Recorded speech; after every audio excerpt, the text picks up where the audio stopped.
Hey guys, I'm Dan.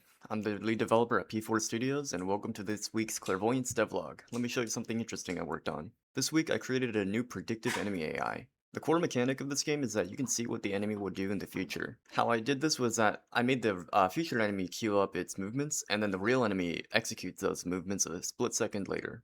A problem with this system is that dodging can be trivially easy if you just move in a straight line, because enemies are effectively just targeting at where you were instead of where you were going to be.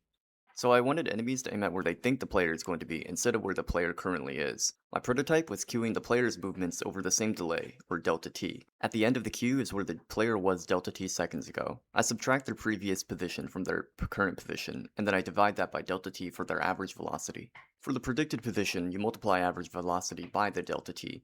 It cancels itself out, so the equation becomes extremely efficient, since it's simply just current minus previous position. The thing is, this was overpredicting where the player would be, because realistically the player would not be moving at the same velocity for delta t. Good players are constantly moving back and forth erratically to dodge incoming attacks. I decided to use a new formula that used half the average velocity instead.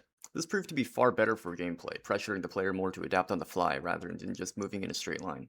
Thanks for watching this week's devlog. Like and subscribe to follow development, check out our free demo on Steam, and I hope to see you next week. Links in description.